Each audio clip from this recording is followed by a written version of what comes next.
So hi, good morning everyone. This is my third video that I will make today. It's about testing students. So the first one that I will talk about is diagnostic tests. These tests are used to diagnose how much you know and what you know. They can help a teacher know what needs to be reviewed or reinforced in class. They also enable the students to identify areas of weakness. And the second one is placement tests. These tests are used to place the students in appropriate class or level. For example, in language school, placement tests are used to check a student's language level through grammar, vocabulary, reading comprehension, writing, and speaking questions. After stabilizing the student level, the student is placed in appropriate class to suit his or her needs.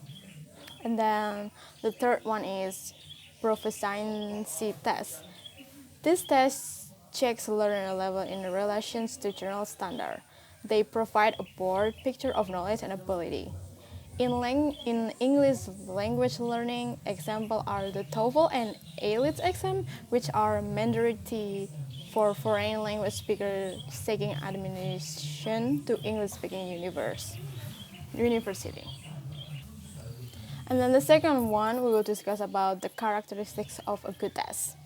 Number one is validity. A test is valid if that's what it is supposed to test.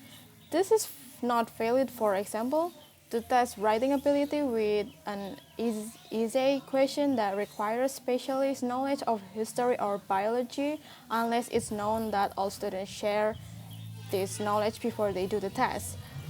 A particular kind of validity that concerns most data designers is face validity. This means that the test should look one face of it, as if it's valid. A test which consisted of only 3 multiple choice items would not convince students of its face validity, however relatable or practical teacher drew it to be. And number two is reliability. A good test should give consistent result. For example, if the same group of students took the same test twice within 2 days without reflection on the first test before they say it again, they should get the same result on each occasion. If they took another similar test, the results should be consistent. It took groups who were demonstrably alike to test. The marking range would be the same.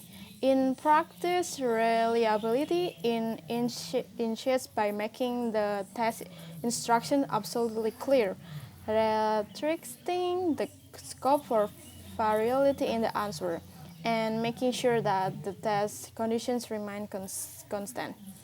Reliability also depends on the phone who mark the test scores. Clearly, a test is unreliable in the result depends to any large extent on who is making it. Much thought has gone into making the scoring of tests as reliable as possible. The last one that we will talk about is what should teachers do on preparing a test. Number one is make sure all the answers are right.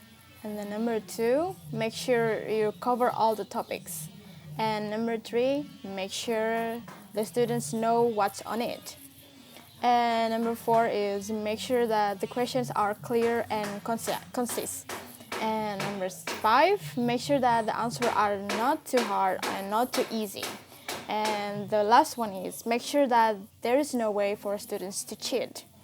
And I think this is the end of the discussion for today. And I'm sorry if there is a mistake that I made.